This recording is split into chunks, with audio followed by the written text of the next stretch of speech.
In the heart of Umudim village, where the sun kissed the earth with fierce warmth and the trees whispered secrets to those who listened, lived a young girl named Ezen.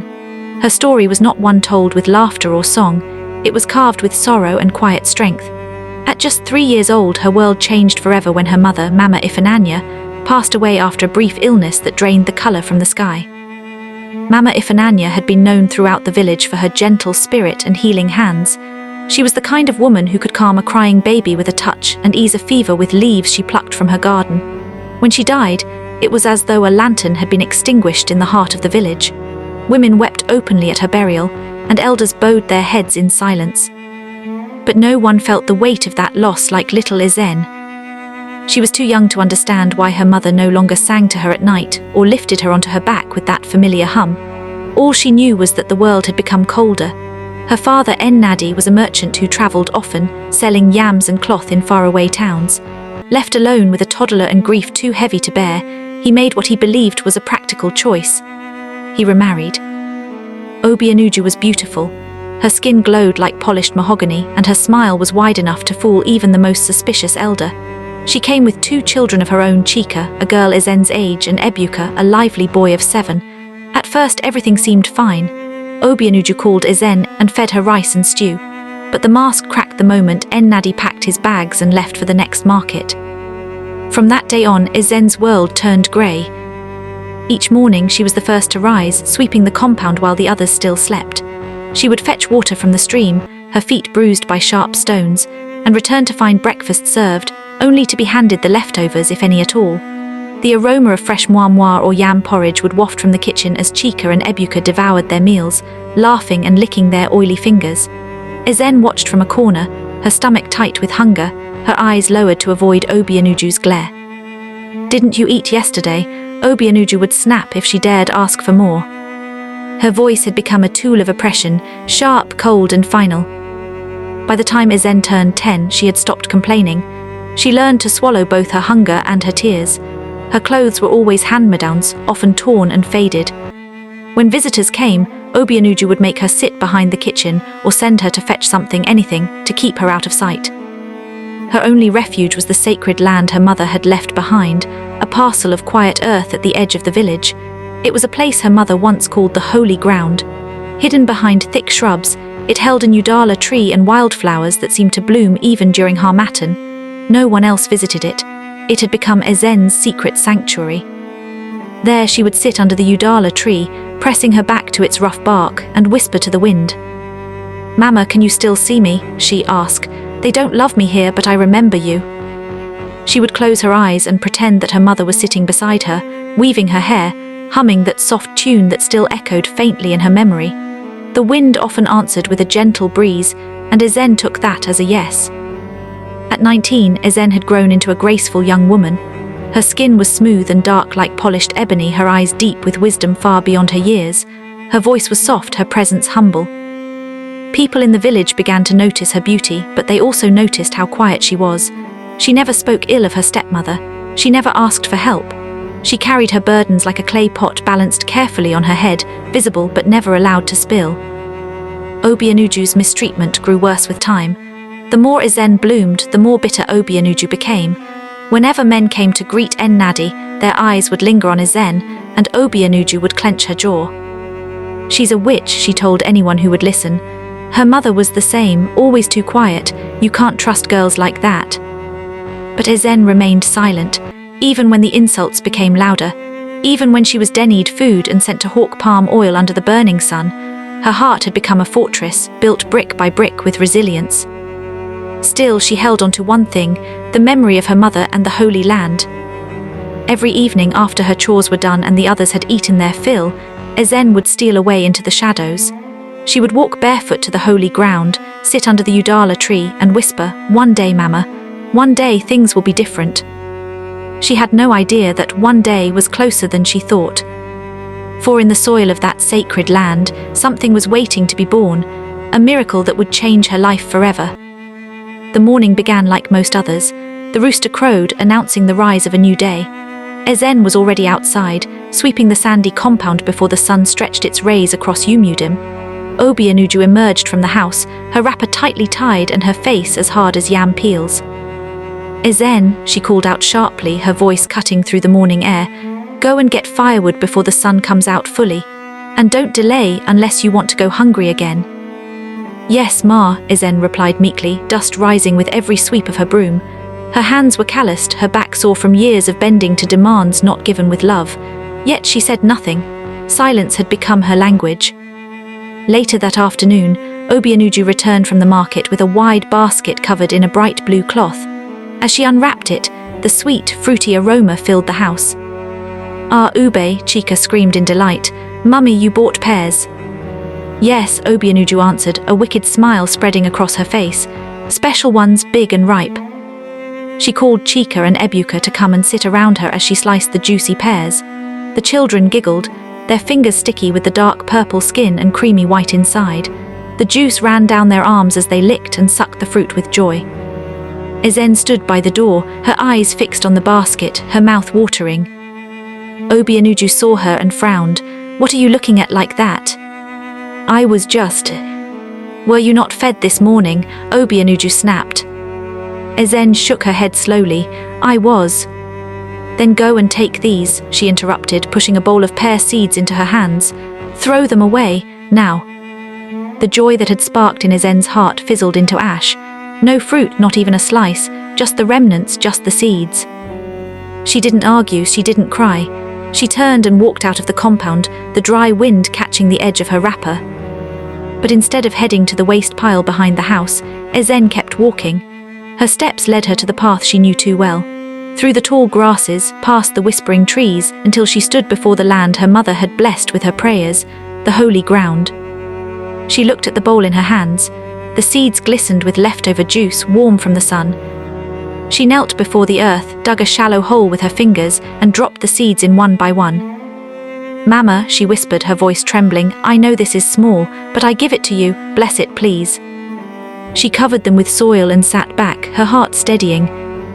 From that day she made it a habit. Each morning, after her chores and scoldings, she would sneak to the land with leftover water and sprinkle it gently over the soil. She would sit beside it and sing softly, the same lullaby her mother used to hum while braiding her hair. "Enudo, gi enudo. Rest in peace, Mama. Bless me as you sleep." Weeks passed, then months. One bright morning, as the sky blushed with orange, Ezen knelt by the holy ground and gasped. A tiny green shoot had pushed through the soil. Her heart danced, the seed had answered. She cupped it gently and whispered, "Thank you, Mama." That day marked the beginning of everything. That simple act, planting what others threw away, was the seed of her transformation, one that no one, not even Obianuju, could stop. Seasons passed. The once fragile shoot transformed into a sturdy sapling, then a tree with thick, whispering leaves and long-reaching branches. It stood proud and tall in the middle of the holy ground, just like Ezen did now, taller in spirit, rooted in something deeper than pain. The pear tree had become her secret companion, a symbol of hope rising from rejection. The day the tree bore its first fruit, Ezen nearly dropped her calabash of water in shock. Hanging from one of the lower branches was a single, large pear. Its deep purple skin shimmered in the sunlight, and its scent carried memories she couldn't explain, memories of joy, of her mother's laughter, of freedom. Tears welled up in her eyes as she reached up and plucked it gently, cradling it like a newborn. "Mama," she whispered, "look what your land has given me." She took it to the market wrapped in a clean white cloth. She had no table, no basket, no stall, just a wooden tray she borrowed from Mama Nwaka, the plantain seller. To her surprise, a woman with a sick child approached. "That pear, it smells different, how much?" "Anything you can give," Ezen replied. The woman gave her 10 naira and blessed her. The next day the woman returned with a smile. "My son slept peacefully for the first time in days after eating that pear. Do you have more?" Ezen smiled, "Not yet, but soon." Within a month the tree produced more fruits, not just one but several, each one ripe, sweet and larger than the last. She sold them all and saved every coin. When the village women noticed the sweetness of her pears, word began to spread. Soon, traders from neighboring villages started asking, "Where is that girl with the miracle pears?" With her savings, Ezen bought a small basket, then a bigger one. She began arriving at the market before dawn, setting up beside the fish sellers and pepper traders. Her smile grew more radiant each day, and her confidence blossomed alongside her business. She used part of her money to sew 2 new dresses, one sky blue, one lemon yellow, and replaced her worn slippers with sturdy black sandals. The transformation didn't go unnoticed. At home, Obianuju began to see the changes and grew suspicious. One morning, she noticed a small pile of coins in Ezen's room and demanded, "Where did you get this money?" "I sold some pears," Ezen replied calmly. "Which pears?" Obianuju snapped. "From the tree I planted," she answered. Obianuju's eyes narrowed. "What tree? You planted something?" "Yes," Ezen said, standing tall for the first time in a long time. "From the seeds you told me to throw away." Obianuju was speechless. That evening she followed Ezen discreetly. Hiding behind bushes, she watched as the young woman walked proudly to the holy ground. And there it was, the pear tree, thick and glorious, its fruits glistening under the evening sun. Obianuju's heart twisted in envy. That tree had no right to thrive. It had been born from what she discarded, grown under a girl she had rejected. Over the following days, Obianuju grew cold, colder than usual. She barked at Ezen more, dennied her food outright, spread rumors around the village that Ezen was using juju to sell her pears. But none of it worked. In fact, it had the opposite effect. Chief Onuoha, one of the village elders, called Ezen to his compound one sunny afternoon. "I have heard of your pears," he said, seated in his armchair carved from Iroko wood. "My daughter is getting married. I want 50 of them for the celebration. Name your price." Ezen's jaw dropped. "Chief, I will bring them, thank you, sir." That order alone brought her more money than she had ever held in her hands. She shared some of it with the widows in her church. She gave a small bundle to Mama Nwaka for always being kind to her, and she returned home quietly, knowing full well the storm that was waiting. True to form, Obianuju accused her of theft, witchcraft and pride. "You think you're better than me now," she screamed one night. Ezen said nothing. Instead, she turned and walked to her room. She no longer needed permission to feel worthy. Her mother had given her something stronger than validation. She had given her a legacy, hidden in seeds. But the more Ezen rose, the more her stepmother burned. And what happened next would test every bit of the peace Ezen had fought so quietly to build. The holy ground had become more than just soil and roots. It had become a source of light, a place where Ezen had rebuilt her self-worth, one fruit at a time. But peace has a way of attracting storms, especially when envy sits quietly beside you at dinner. Obianuju's jealousy had turned into obsession. She could no longer stand the sight of Ezen returning each day with her woven basket full of ripe pears, her calm face beaming with purpose. The more Ezen prospered, the more Obianuju's home felt like a cage tightening around her. One evening, as dusk fell and the crickets began their song, Obianuju stormed into the backyard where her husband Nnadi sat sipping palm wine. "Nnadi," she snapped, "you need to call that girl to order." Nnadi, half distracted, looked up. "What girl?" "Ezen. What has she done again?" "She's mocking me in this house. Going out every day, making money, acting like she's queen of the village. What kind of girl sells ordinary pears and becomes a local celebrity?" Nnadi sighed. "Obianuju, you've complained enough. The girl is hardworking. She turned waste into gold. Shouldn't we be proud?" Obianuju's jaw tightened. "Proud? Proud that people now compare her to our own children. Proud that my chica can't even sell groundnuts without someone asking if she knows the pear girl." Nnadi shook his head and walked inside. He was tired of the arguments, but Obianuju was just getting started. That night she woke her children before dawn. "Come," she whispered, "we're going to her tree." Chika and Ebuka, still rubbing sleep from their eyes, followed their mother as she carried a jug of salty water and a machete. They reached the holy ground just as the first light of morning crept across the sky. Obianuju poured the salt water around the base of the pear tree and murmured angry prayers. Then she handed the machete to Ebuka. "Strike it, cut it down." "Mama, I'm scared," Ebuka said. "Do as I say." He raised the machete, struck once, and instantly screamed. A swarm of ants burst from the roots and covered his arms. He dropped the machete and ran. Obianuju panicked. She tried to shake the ants off him, shouting, "It's nothing, it's just bad luck," but her heart raced with fear. By sunrise, Ebuka had developed a fever. His arms were swollen with red bites. He couldn't stop scratching. They rushed him to the village herbalist, who examined him and said, "This child disturbed something sacred. You have angered the spirit of a pure land." Word spread like wildfire. When the villagers heard what happened, many of them began whispering that the pear tree was protected by the spirit of Mama Ifananya. Ezen returned from the market that day to find a crowd outside her compound. Some had come to warn her, others came to apologize for ever looking down on her. One elder said, "You are truly your mother's daughter. That land is blessed." Obianuju could hardly breathe. Her attempts to destroy what she didn't create had turned on her. Later that evening, she cornered Ezen in the backyard. "You think you've won," she hissed. Ezen looked at her calmly. This was never a competition. Obianuju raised her hand, but this time, Ezen didn't flinch.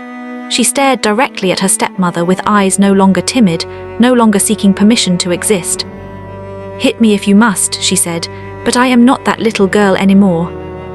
Obianuju's hand trembled and fell. For the next week, the household was silent. Ennadi finally sat with Ezen and apologized for his years of blindness. "I should have seen what was happening under my roof," he said, shame heavy in his voice. "You deserve better." Ezen smiled faintly. "Thank you, Papa, but I no longer live for anyone's approval. I just want peace." But peace would not come so easily. One morning she arrived at the holy ground to find the bark of her tree scorched. Someone had tried to burn it. Her heart broke. She dropped to her knees and cried, not just for the tree, but for the cruelty that still lurked in the hearts of those she called family. But then she heard footsteps. It was Chief Onyuaha. He had come with 2 other elders. "We heard what happened," he said gently. "We cannot let evil swallow light. This land is no longer just your inheritance. It is a blessing to our entire community." They walked around the tree and prayed. They poured water on its roots and asked the spirits of the land to protect it. And then Chief Onyuaha said, "From this day forward, no one touches this land without your permission. Anyone who does shall answer to the gods." Ezen nodded, wiping her tears. Something had shifted. The war wasn't over, but now she was no longer fighting alone.